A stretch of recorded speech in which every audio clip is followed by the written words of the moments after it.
ഇതിനിടയിൽ കഴിഞ്ഞ ദിവസമാണ് അമേരിക്ക ഇറാനിൽ വലിയൊരു ആക്രമണം നടത്തി, അല്ലെങ്കിൽ ഇറാനിൽ വലിയൊരു പോരാട്ടം നടത്തി തങ്ങളുടെ 2 പൈലറ്റുമാരെ മോചിപ്പിച്ചത് എന്നുള്ള പ്രധാനപ്പെട്ട വിവരം മാധ്യമങ്ങളൊക്കെ വലുതായി ചർച്ച ചെയ്താണ്. പക്ഷേ അത് യഥാർത്ഥത്തിൽ അമേരിക്കയുടെ വിജയമാണോ എന്നുള്ള ചർച്ചകൾ ഇപ്പോൾ സോഷ്യൽ മീഡിയയിൽ കാര്യമായി നടക്കുന്നുണ്ട്. ഭീമൻ നഷ്ടങ്ങൾ ഇതുമായി ബന്ധപ്പെട്ട് അമേരിക്കയ്ക്ക് സംഭവിച്ചു എന്നുള്ള വിവരങ്ങൾ കൂടിയാണ് പുറത്തു വരുന്നത്. 2 പ്രധാനപ്പെട്ട വിമാനങ്ങൾ അമേരിക്കയ്ക്ക് തങ്ങളുടെ സ്വന്തം വിമാനങ്ങൾ സ്ഫോടനത്തിലൂടെ തന്നെ നശിപ്പിക്കേണ്ടി വന്ന പശ്ചാത്തലം ഉണ്ടായിരുന്നു. ഇറാന്റെ മണ്ണിൽ നിന്നും ഒരു പൈലറ്റിനെ രക്ഷപ്പെടുത്തത് ചരിത്ര സംഭവമായി, ചരിത്ര വിജയമായി വൈറ്റ് ഹൗസും ട്രംപും മറ്റും കൊട്ടിഘോഷിക്കുമ്പോഴാണ് ഇറാൻ ഇതിനെ പുച്ഛിച്ച് രംഗത്ത് വരികയും ഒപ്പം തകർന്നു കിടക്കുന്ന US വിമാനങ്ങളുടെ ചിത്രങ്ങൾ ഇറാൻ പുറത്തുവിടുകയും മറ്റും ചെയ്ത് ഒരു ശവപ്പറമ്പ് പോലെ ഈ ഓപ്പറേഷൻ നടന്ന പ്രദേശത്തെ ഇറാൻ വിശേഷിപ്പിക്കുന്ന പശ്ചാത്തലം ഉണ്ടാവുകയാണ്.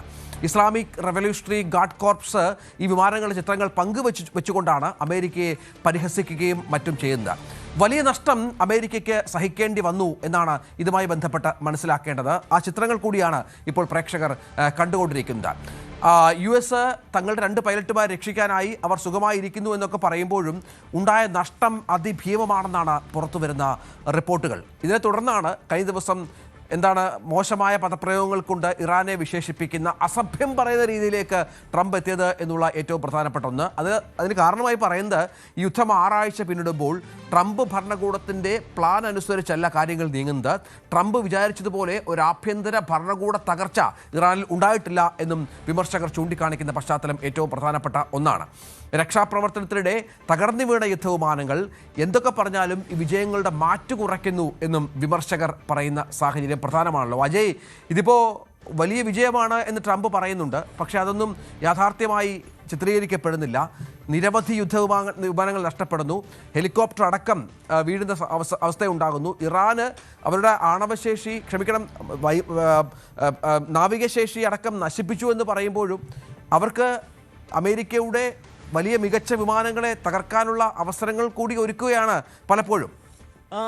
ഇത് തന്നെയാണ് നമ്മൾ ആദ്യം മുതലേ പറഞ്ഞുകൊണ്ടിരിക്കുന്നത്. അതായത് ട്രംപ് നിലവിൽ ഇറാന്റെ ഒരു യുദ്ധശേഷി, അവരുടെ ഒരു ആയുധ ശേഖരം, ഇതെല്ലാം വളരെ വില കുറച്ച് കണ്ടു എന്ന് വേണം നമുക്ക് ഇതിൽ നിന്ന് മനസ്സിലാക്കാൻ. കാര്യം ആദ്യം മുതൽ തന്നെ US-ന് നേരെ ശക്തമായിട്ടുള്ള പ്രതിരോധം ഇറാൻ തീർത്തുകൊണ്ടിരിക്കുകയാണ്. പ്രത്യേകിച്ച് ഈ വ്യോമയുദ്ധത്തിലൂടെ ഇറാൻ ഇപ്പോൾ US-ന് മേൽ ഒരു ആധിപത്യം ചെലുത്തുക, അതൊരിക്കലും ഇറാൻ ലക്ഷ്യമിട്ടിരുന്നില്ല. എന്നാൽ തങ്ങളുടെ രാജ്യത്തിന് നേരെ വരുന്ന ആക്രമണങ്ങളെ ശക്തമായി ചെറുക്കുക, ഇതാണ് ഇറാൻ ലക്ഷ്യമിട്ടിരുന്നത്. അതും US ഒട്ടും പ്രതീക്ഷിക്കാത്ത സമയത്ത് അവരുടെ യുദ്ധവിമാനങ്ങൾ, അതുപോലെ ഹെലികോപ്റ്ററുകൾ, ഡ്രോണുകൾ, ഇവയ്ക്ക് നേരെ തിരിച്ചടികൾ നൽകുക. അതായത് സ്വയം പ്രതിരോധിച്ചുകൊണ്ട് ശത്രുക്കൾ പ്രതീക്ഷിക്കാത്ത സമയത്ത് തിരിച്ചടികൾ.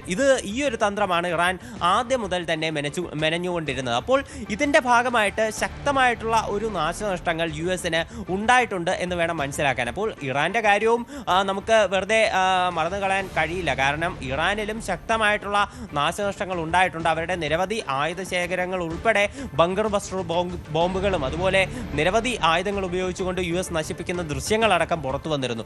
എന്തായാലും പക്ഷേ US-ന് ഇതിൽ ഇപ്പോൾ ഇറാനുമായി നിലവിൽ ഉണ്ടായിരിക്കുന്ന യുദ്ധം കാരണം ഒരു അനാവശ്യ ചെലവാണ് ഉണ്ടായിരിക്കുന്നതെന്നാണ് കടുത്ത വിമർശനം ഉയരുന്നത്. അതായത് ഒരു സമാധാന കരാറിൽ US-ഉം ഇറാനും തമ്മിൽ ഒരു ചർച്ചകൾ നടന്നുകൊണ്ടിരിക്കുന്നതിൻ്റെ പശ്ചാത്തലത്തിലാണ് US ഈ ആക്രമണത്തിന് ഇറങ്ങി പുറപ്പെട്ടിരിക്കുന്നത്.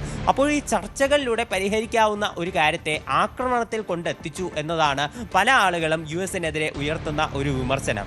ഇപ്പോൾ പല റിപ്പോർട്ടുകളും പുറത്തു വന്നതിൻ്റെ അടിസ്ഥാനത്തിൽ ഈ യുദ്ധത്തിൽ US-ന് ഓരോ ദിവസവും ചെലവാകുന്നത് ഇന്ത്യൻ മണിയിൽ കൺവേർട്ട് ചെയ്യുകയാണെങ്കിൽ ഏതാണ്ട് 7300 മുതൽ 7400 കോടി വരെയാണ്. ആദ്യ 100 മണിക്കൂറിൽ തന്നെ US-ന് മൊത്തത്തിൽ ചെലവായത് $3.9 ബില്യൺ.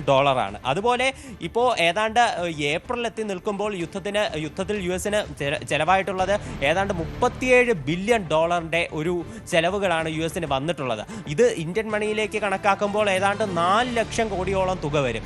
അതും അവർക്ക് ഇത് യുദ്ധത്തിനുള്ള അവരുടെ ചെലവ് മാത്രമാണ്. നഷ്ടങ്ങളുടെ കണക്ക് നോക്കുകയാണെങ്കിൽ ചിലപ്പോൾ നമുക്ക് ചിന്തിക്കാൻ കഴിയുന്നതിലും അപ്പുറമുള്ള ഒരു തുകയിലേക്ക് ഇത് എത്തി നിന്നേക്കാം. ശരി, അതാണ് സാഹചര്യം. കൂടുതൽ വാർത്തകൾക്ക് News 18 Keralam YouTube channel subscribe ചെയ്യുക.